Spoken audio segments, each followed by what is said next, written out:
to Let's Talk, a weekly discourse between three well-known and renowned Southern Baptist pastors as we deep dive... In very limited circles. That's right, amongst our own families, where three Southern Baptist pastors try not to speak over one another. And this week we are continuing on in the Andy Stanley / other Andy Bible study called In the Meantime. If you're watching at home with us and following along, this week you'll recognize that there's a different pastor sharing, but it's still the same In the Meantime. So it's a little bit different voice this week potentially, but we are going to be kind of talking about where you keep your focus. An extension of last week's conversation, but continuing on in that idea, Andy Jones shares about where is your focus. So I want to ask you guys, what have you been focusing on this week to help you deal with the heat dome that we're sitting in? Richard, what's helping you Yes, Richard, tell us. beat the heat? Fans. Right now, our air conditioner is out. Now, Josie, my mother-in-law, Susie's mom, lives downstairs. We had a separate unit for her, so she's all good downstairs. But our upstairs, when I left a while ago, was 89 degrees in the house. And we have had a very gracious offer from two loving church members who are coming over. They're there as we speak, helping to put a window unit. They're missing the Let's Talk. Yes, because they're doing something for Christ. They're serving. No, very good. They're serving Christ. But yes, so hopefully we'll have a window unit in for tonight, and our air conditioning guy is supposed to be here tomorrow sometime to give us a new compressor. So, lovely. Yeah. Oh, yeah. That's always fun, isn't it? Yes. Keith, what are you focusing on to beat the heat? Oh, man, I'll tell you, my house is a perfect 71 degrees all the time. My daughter and my daughter-in-laws come in, and they immediately go to the closet, and they find sweaters to put on. So our house is perfect. No focus necessary. The heat has been beat in my house. Wonderful. And we have purchased a inflatable pool that we let the kids play in. That's cool. And yeah, I had to I started to cut my grass, and I had to replace the air filter, and I left the lawnmower outside for a couple minutes while I tried to clean the air filter out. And when I got it running again just to drive it back in, when I sat down, the seat had become lava hot. And sort of I had to Zen-like focus, mind over matter, so that I didn't focus on the radiating heat on my haunches long enough to drive the thing back. So I've had some focus on things other than the heat as well. Zen and the art of what? Lawnmower maintenance. So we're talking about focus tonight. We've all had to focus on something other than the heat for the last little bit, but that's not the type of heat that was necessarily going on in the story that we're going to be talking about. There was some different heat that they were having to address, and it was more of a social, emotional, spiritual kind of heat that they had to deal with. And we're going to dive into it today, but we're going to be working out of John chapter 9 for the most part. So if you want to join us and turn in your Bibles to John chapter 9, if you're joining us tonight online and you want to holler at us and just say hi or share this if it's been helpful for you, if you have any questions, feel free to drop them in there.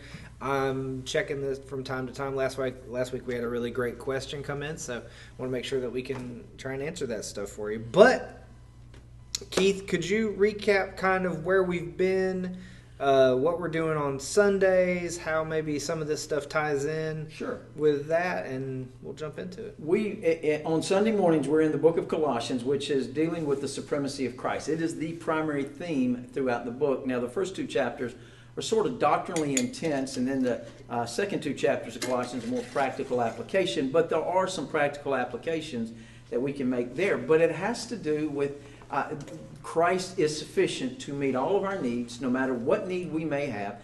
He is sufficient to meet every need that you and I have in this life, and we don't need to go outside of Christ. We don't need to go seeking other answers, which is what the church there at Colossae was doing. Now, we're going to see tonight a story. It's a really quite an interesting story. It was actually the 6th miracle in the book of John. There are actually 8 miracles in John's gospel that Jesus did, and each one was very specific to a certain aspect of the culture, of the ethos, of the way people thought.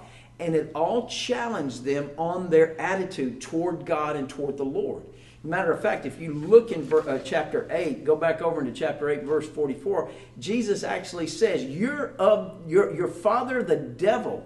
He was a murderer from the beginning. He does not stand in the truth. There is no truth in him. When he tells a lie, he speaks from his own nature. So Jesus is telling these guys, these Pharisees, these scribes, your whole culture, everything that you've taken the law and twisted it into is a total lie.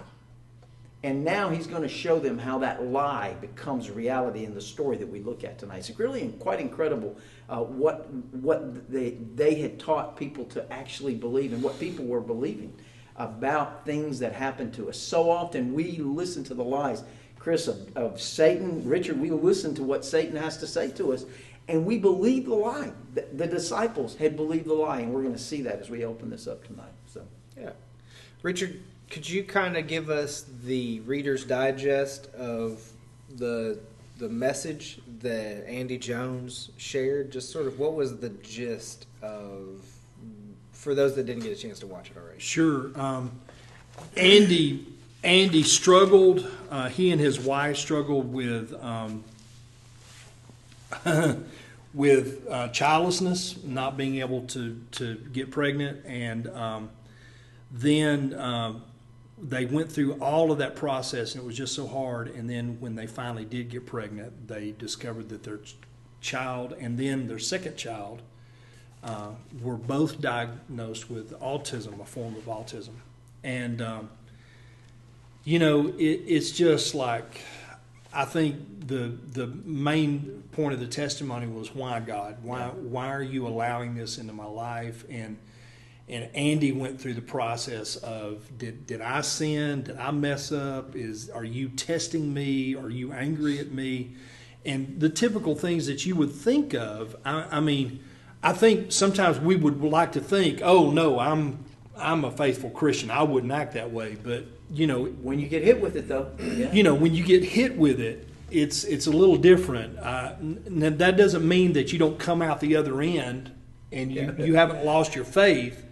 And he did come out stronger. But he said he spent 18 months focused on that question of why don't I have the life that everybody else has? He was looking at other people. We're talking about focus. And all. It's incredible. It's incredible what we do. We do that to ourselves, don't we? Yeah. That's basically the Reader's Digest version of it, is just his struggle with, why would God allow he and his wife and his family and his kids, why would God allow his child to suffer from autism? And he went through the whole list of, will my son ever get married? Will my son ever have a chance to walk the aisle? And all the things that you would have hopes for your children. He was not sure whether his children with their condition would ever experience those things. Yeah. And at the beginning of this journey, this 18-month sort of process, he was focused on fixing a problem. Oh, yeah. And trying to make things right. And that's sort of where we meet Jesus and his disciples in this story, is they're asking, how, this is wrong. Why is it wrong? How does this get fixed, Jesus? So let me read John 9, 1 through 3 real quick, and we can kind of dig into it. John chapter 9, verse 1 says, "As he passed by, he saw a man blind from birth." And Asher and Felicity, if you are watching this at home, this is the story that we read in our Bible last night. As he passed by, he saw a man blind from birth, and his disciples asked him, "Rabbi, who sinned, this man or his parents that he was born blind? And Jesus answered, it was not that this man sinned or his parents, but that the works of God might be displayed in him. So Keith, they come upon this guy who from birth has been blind. And the disciples ask kind of a, like culturally for us, it would be a strange question just to ask right in front of somebody, hey, whose fault is this? Yeah. Is it his parents or is it his fault? And they sort of leave it up to those two options. And Jesus kind of says, neither. Maybe it's neither. Yeah. And the truth is, if you take your Bible and if you're following along with this, you ought to flip over to verse 34. Because there was an argument that ensued. This is incredible to me. Here a man who, the clear testimony of his life is he has been blind from his birth. And now he can see. Something happened. Jesus spat in the dirt, mixed mud together, smeared it into his eyes, and suddenly he can see. And so he goes, and the Pharisees are like, how did this man do this? We know this man is a sinner. He can't do these things from God. Other Pharisees were like, how can he do this unless it is God? And the man says, look, you've asked me this, and I've told you, I don't know whether he's a sinner or not. And this is what he said. He said this in verse 33. If this man were not from God, he wouldn't be able to do these things. And then in verse 34, this is the Pharisees' response to that. You were born entirely in sin. The fact that you were born blind means somebody sinned. The fact that this bad thing happened to you has to do with sin. And that is a lie that so many of us believe. The fact that we are sinners, we let that condemnation rest on us constantly. And we shouldn't, because sometimes things happen in our lives, not because God is punishing us, not because God is angry with us, not because God has abandoned us, but because there is something incredible that's going to happen that is going to bring God glory. And it's going to focus people's attention not on us and not on our problem any longer. It's going to focus people's attention on God and God himself. And that's the incredible thing. They built this whole culture. And go back to what Jesus said in chapter 8. You're from your father, the devil. He's a liar. There's no truth in him. And everything you teach, you're teaching from the very nature of your father. The lies that he taught. This is a lie. Folks, this is a lie. If you feel condemned about your present circumstance, and you look at your life and go, it has to be because of sin. No, it doesn't have to be because of sin. Maybe the Lord is trying to correct something in your life, but many, many times, and in this man's instance, his entire life. Can you imagine? I'm a beggar because somebody, maybe I sinned, maybe I wasn't good enough, my folks sinned, something happened. My daughter ran away. My son ran away. My family member died. Whatever it is, it's because of my sin. That false guilt that just rolls. We talked about this in another week study, and I remember back when that, I can't remember which was it, Katrina, that just almost destroyed New Orleans. Yeah. And it came through New Orleans, and there were people in social media and in the news and everything saying, well, New Orleans is a sin city, and this is God's wrath on New Orleans, and he's taking it out. And I'm like, no, that's not right. Even if God used that as, he might use it to correct some things, but we live in a fallen and broken world. Things just happen. Yeah, exactly. It's not like God says, oh, I'm going to strike you, and cause those things. And he doesn't do it on that big scale, and he also doesn't do it on individual scales. It's a tragic reality that so many Christians and even lost people walk through their lives thinking that all of the stuff that they're wading through, the struggles that they're going through, all have to do with some form of God's judgment in their life. I will tell you, there is coming a day in which we're going to be judged. We're going to give an account. We're going to stand in front of the Lord, and those who are lost are going to be judged eternally. But most of the time, something going on in our life is not, much of the time, it's not necessarily a sin issue. And in this instance, it was absolutely not a sin issue. Jesus makes a point. Neither this man nor his parents sinned. But, and this is important, but something is going to happen. God's work is going to be manifested. It's going to be displayed in him. And that's an incredible truth that we need to embrace. And so these disciples, they're focused on who's to blame. Whose fault is this?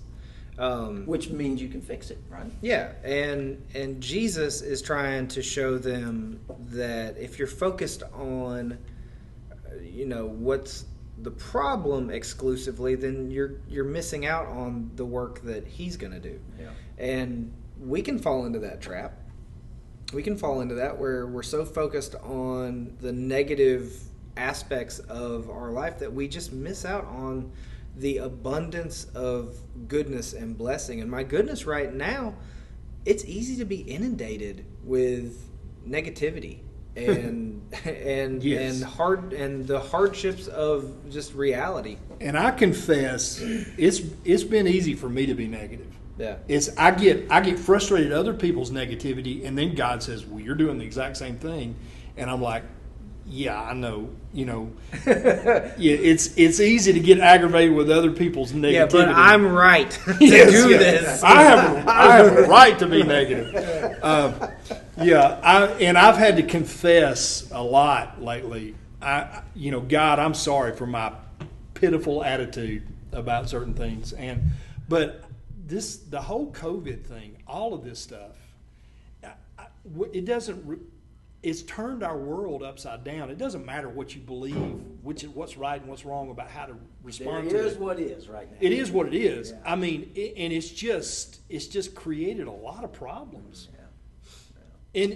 And the thing is, all right, this ties into the discussion tonight. I heard somebody say it today, and I've said it. I'm ready for 2020 to be over. But maybe God's not ready for 2020 to be over. Maybe he has, what did verse 3 say? He has something to do. Something to do that will display his glory. Mm-hmm. So maybe the very things that frustrate us and anger us, who knows? God is at work and is going to do something that brings glory out of it. Richard, read further in the passage here, verse 4. We must do the works of him who sent me. So he's telling the disciples, we have to be working. We have to do what God wants us to do. And then he says this, while it's still day, night's coming when no one can work. And then he says this, and this is incredible in verse 5. As long as I'm in the world, I am the light of the world. So he's the light that gives us the view to be, we are able to see what it is that God wants us to do. He's trying to help his disciples to say, look guys, you are focusing on the wrong thing. One of the things that Andy Jones actually shared in that was he said, I was in a problem-solving mode, a damage control mode. I wanted to know why this thing had happened. I wanted to know who was it to blame. Was it me? Was it my wife? What was going on? And then how could we fix it? And so often, instead of simply looking for God's glory and looking for what God is doing in the circumstance, that's exactly where we fall into that. We fall into that trap. Yeah, I think there's something interesting to this story too, how these disciples are confronted by a person who is physically blind, and they are having to wrestle with a kind of spiritual blindness. And Jesus is sort of using this moment to say, that guy is blind, but you don't see what's right in front of you either. And that's been sort of confronting me a little bit. It's so easy to get caught up in the negativity and the difficulty of this season right now, but to actively look for what Jesus is doing, look at the good. There's that great quote from Mr. Rogers, always look for the helper. It's great. The great theologian, Mr. The great Rogers. theologian, Yeah. Mr. Rogers. Well, he said, always be looking for the helpers. Do you know that he was apparently special forces in the military or Yeah, something? he was military, and he's a like a Presbyterian. hero or something. He's a Presbyterian minister, I think. So. Incredible stuff. We do know that's a myth, right? What? That he was special He forces? was in the not. military. Oh, he wasn't? I thought he was. I don't think so. He was in the military. Okay. He was in. I don't know if he was special forces. Check He was it in the out. military. Check Mr. it out. Rogers, we need to know. We need our fact 'Cause checkers. apparently he was also supposed to have a lot of tattoos from the military, and that's why he That's wore not true. sweaters, and that's a myth. That's not true, but he was in the military. And then he was, I think, a Presbyterian minister. But he said, always be looking out for the helpers. And I think if we can colloquialize a little bit here, we should be looking for the helper.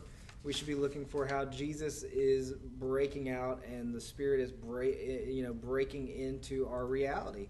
Are you fact checking? I am fact checking you as we speak. While he's fact checking, let me share with you folks, because the end of the story is really, it's just mind boggling to me what God does and how God does it. If you go over to verse 37, 38, and 39, Jesus finds this guy. He's been put out of the synagogue. He's been put out of the temple. The scribes and the Pharisees, they're like, you're a liar. We don't believe you. You're saying he's the Messiah. You're saying he's from God. We don't accept that. And so Jesus hears that he's been thrown out and goes and hunts him down. And look at verse 37. Jesus answered, Jesus asked him, verse 35, Jesus said, do you believe in the Son of Man? Meaning, do you believe in the Messiah? And he asked, he said, who is he, sir, that I may believe in him? In verse 37, you have seen him. In fact, he is the one speaking with you right now. In verse 38, he said, I believe, Lord. And he worshiped him. Now, that's incredible. But to tie back into Chris's point of the spiritual blindness, we've got physical blindness that has happened to this man all of his life, preparing him for this moment in his life. To see the very Messiah comes and heals him. But Jesus said, I came into this world for judgment, in order that those who do not see will see. Not just physical blindness, but spiritual blindness. And for those who do see, those who were convinced that they saw the truth, had the truth, knew the truth, they that thought they were the ones that were well. They didn't want the physician. They didn't want to be fixed. They didn't want Christ to step into their life and totally, radically alter their worldview. For those who do see will become blind. Now that's it. Now, we don't like to think of that, but that's the judgment of it. Those that reject the truth of Jesus being the light, they will become blind. They just totally become blind over time. And that's exactly what happens to the scribes, the Pharisees, the Sadducees, all of those who rejected Christ or Jesus as the Messiah.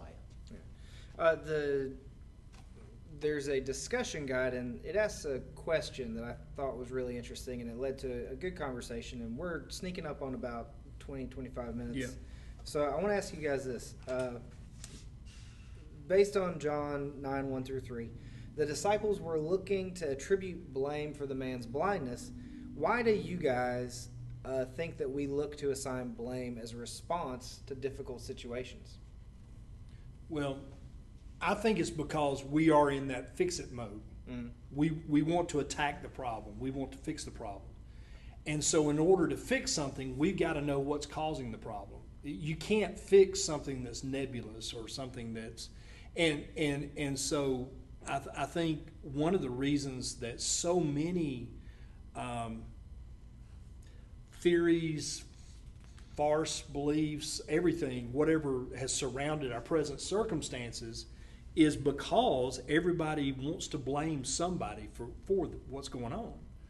And because if we can blame it, then we can at least feel like we're somewhat in control. I think that's the key.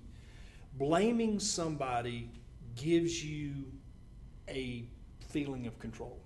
Mm-hmm. Meaning I can find a way to fix it. If I blame this person, myself, somebody, I can figure out a way to fix this if I'm the one to blame. Right. Or if God's to blame, whatever it is, we can figure out a way that we can fix whatever this issue is.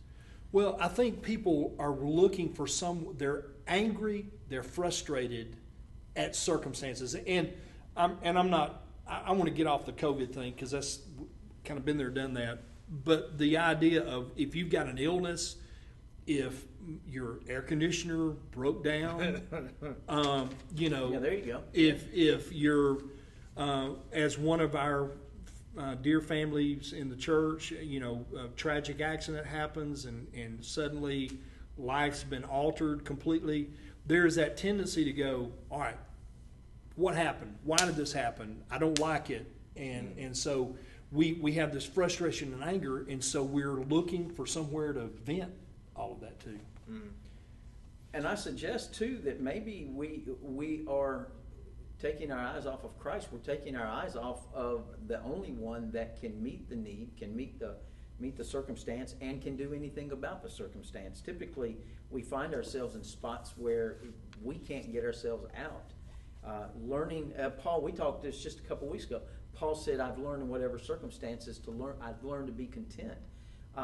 That contentment is not satisfaction. It is a deep, abiding sense of the presence of God, knowing that God has this handled, knowing that whatever has come to me, whatever's come upon me, has come through the hand of God. This is not arbitrary. This is not random. God is going to do something that will glorify himself. But, and Chris made a great point in our discussion prior to this, is that he said, as long as I focus on what is wrong, I will never see what God is doing. And I think that's a really profound truth. If I'm focused on what's wrong, I'm going to ignore what God is doing. And there's what was the video, the monkey video, the bear video, the dancing video? Look, what is the name of it? If you, don't spoil it, but if you go online to something like attention test or focus test, awareness. It was an awareness test. That's awareness what it's test. Type out awareness test, and it asks you to count how many times a basketball gets passed around. It's worth checking out to show you how easy it is for you to not see something because your focus is somewhere else. I don't want to spoil it for you, but it's worth checking out. When we're done here, go look at it. All right, yes. I went to YouTube and I typed in the words awareness test, and it was the first thing that popped up. It says test your awareness, do the test.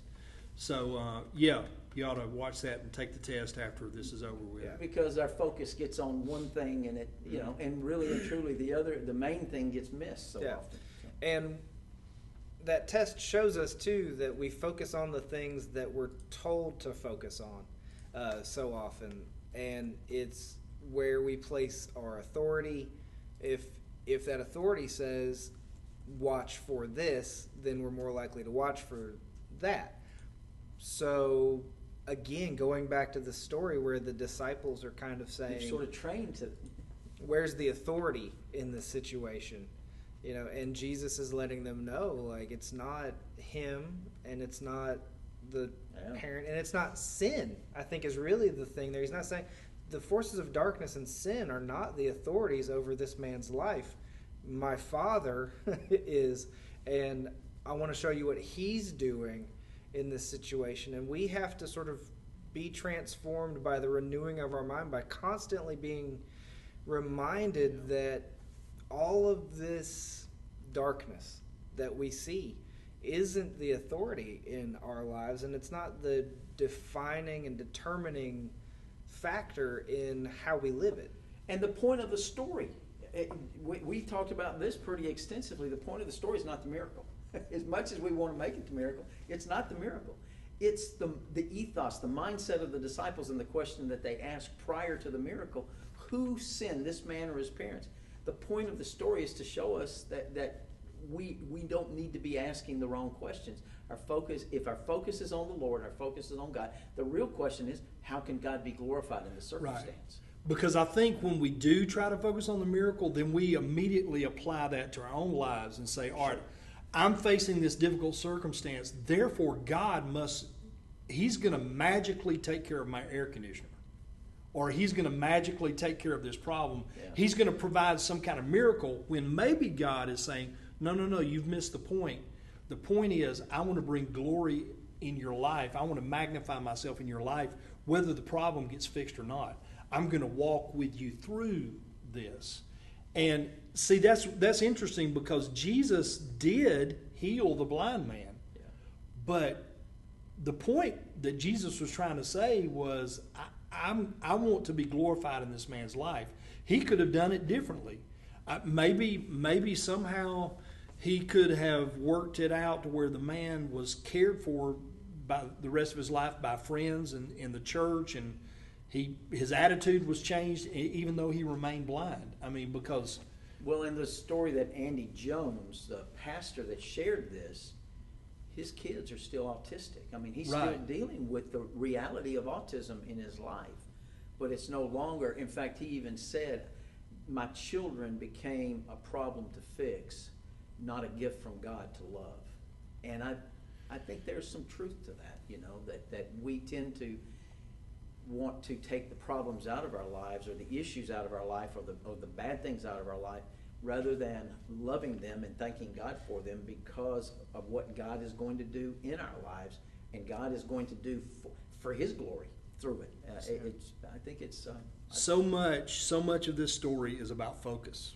It is. It really is.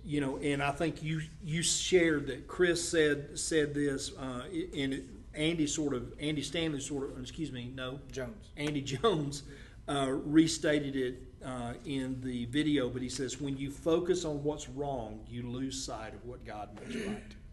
And I think that's the key to this entire story is... And this man's life, more than the blindness, was radically changed by the gospel. Right. He became a follower of Christ. As we start drawing to a close, I think, Richard, you're walking through a unique set of circumstances right now. So I want to ask you specifically, and maybe Keith less specifically, but as you consider your current circumstances, what is one thing you can do to begin to focus less on your broken air, to focus less on what's going wrong, and more on what God is making right? I'll share a testimony.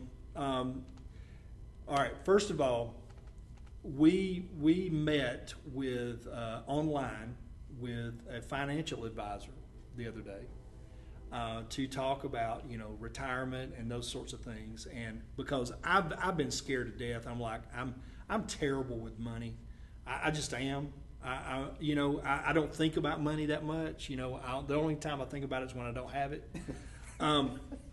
Preach. So anyway, he gave us some good news. He says, actually, you're not in that bad a shape. He says, you got this. And so I was like, praise God.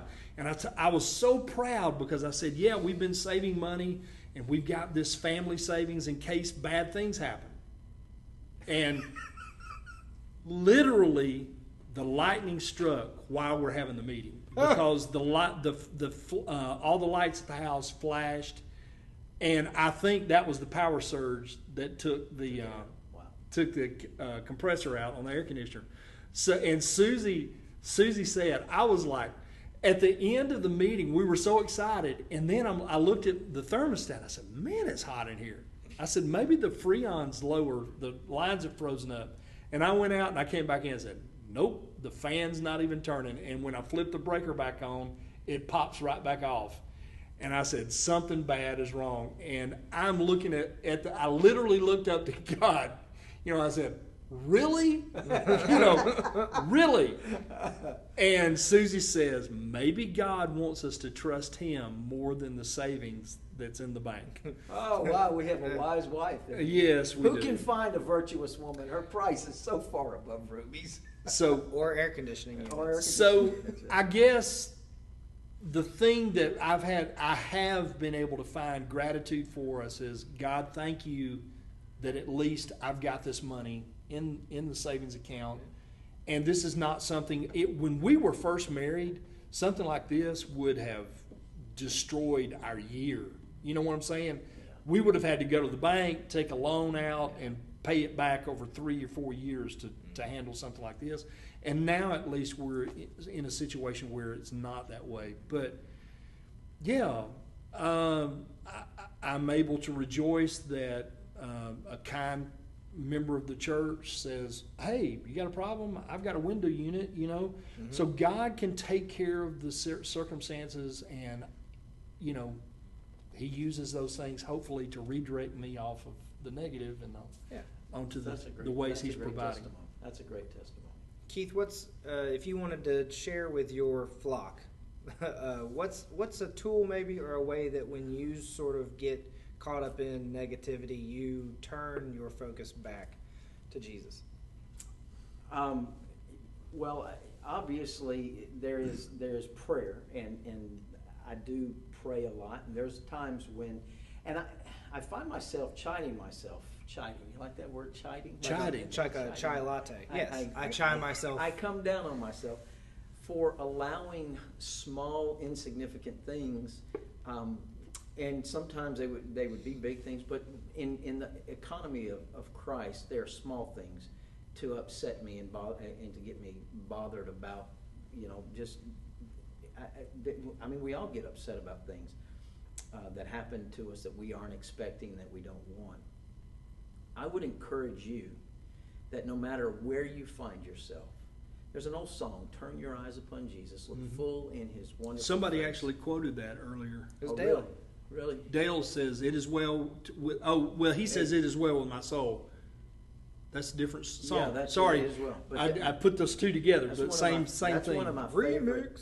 That's one of my favorite hymns. But if we could turn our eyes off of the circumstance, simply say, and gratitude really helps us in this. And it's so hard. I know it's hard. It's simple, but it's hard to simply say, "Thank you, Lord," because this hasn't taken you by surprise. It's taken me by surprise.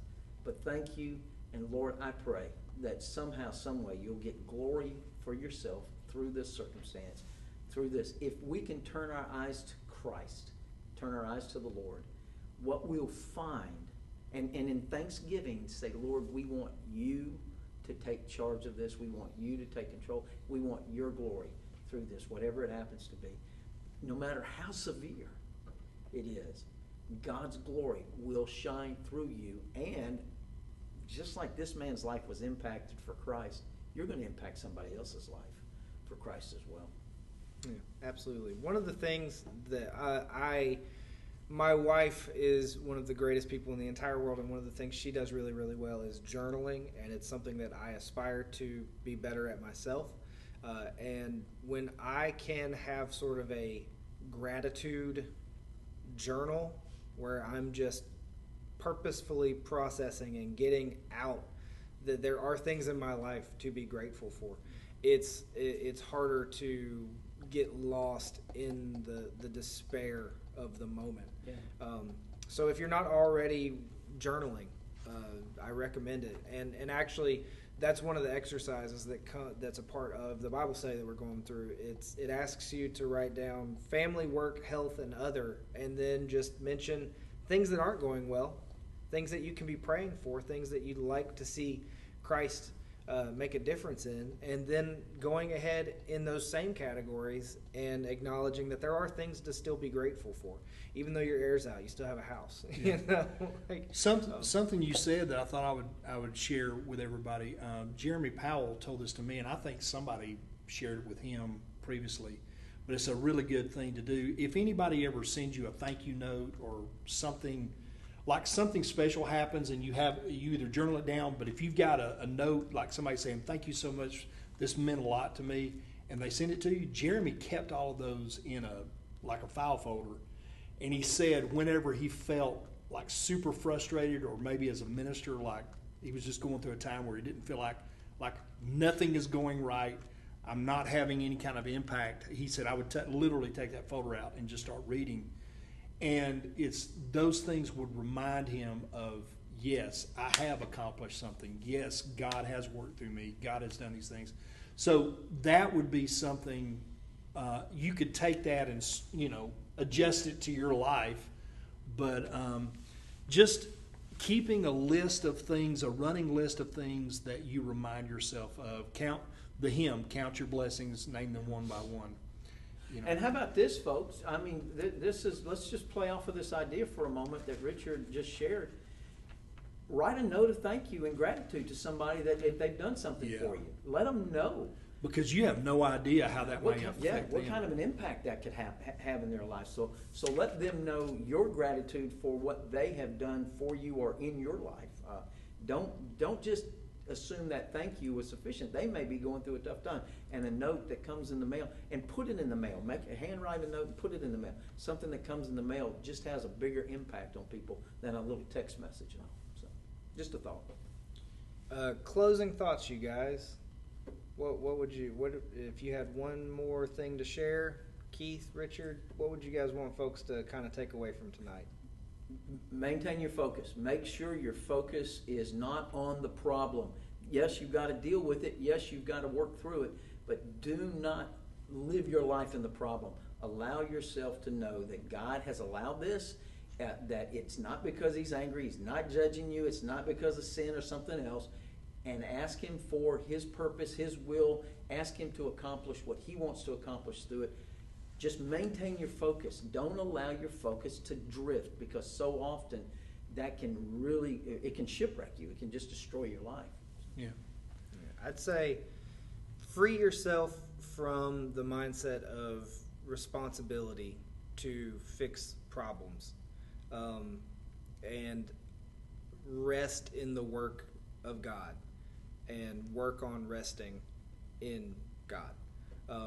Allow yourself just to simply be beholden to loving Him and loving people, and trust that He's the one that avenges, or He's the one that is strong enough to deal with the issues of this world in your life.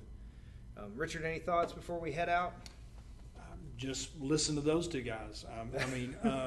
I think they said it all.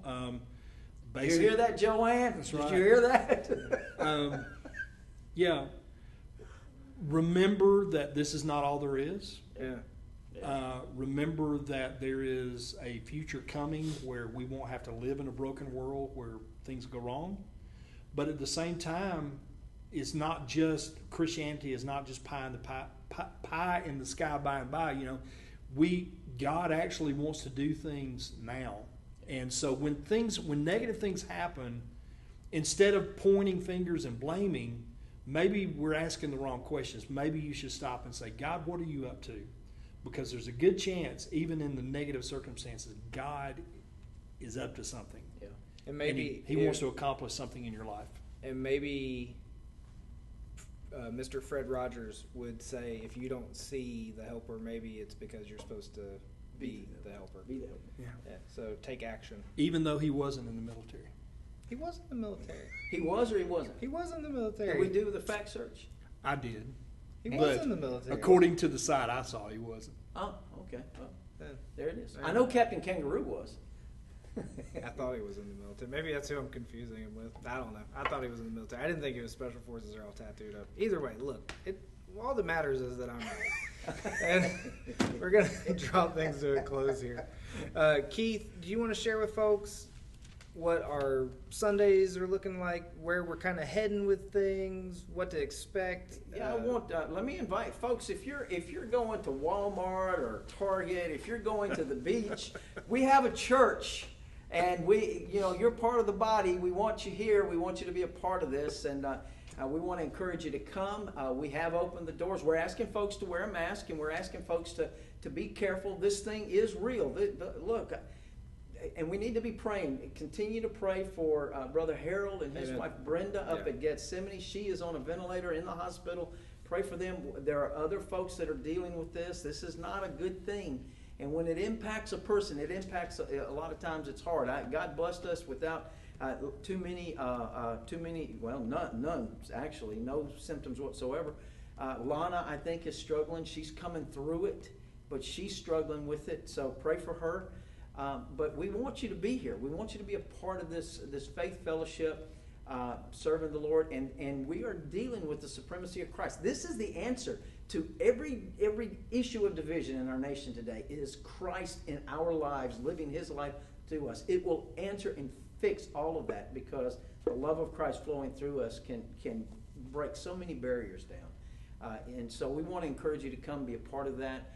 Be praying for it. And if you're going to watch us online, be praying that God will bless as we spread out. I think we have approximately 1,000 folks that view our website, or our messages, our music and our message, our worship and our messages on Sunday.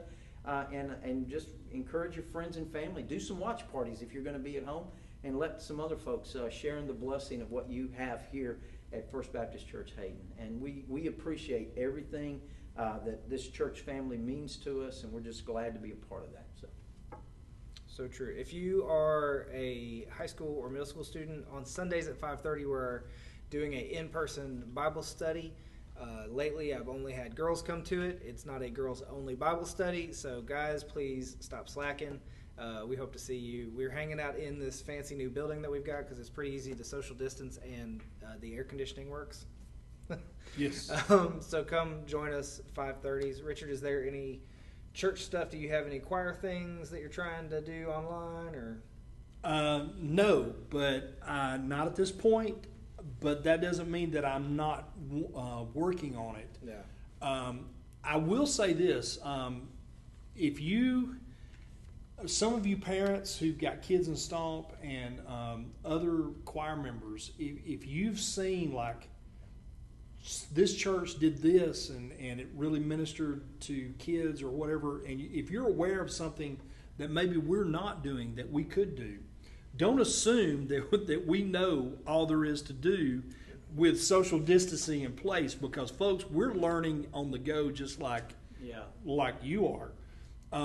But if you know of something that maybe you feel like this would be a real blessing if our church did this, let me know.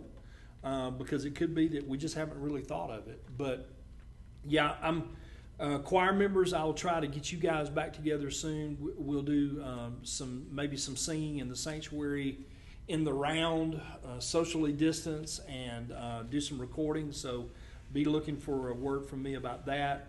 I'm not really sure how to get Stomp back. That's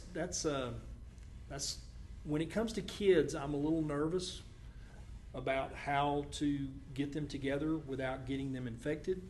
So if you have some information or some ideas, I would appreciate that. So you can share that with me. Bubbles.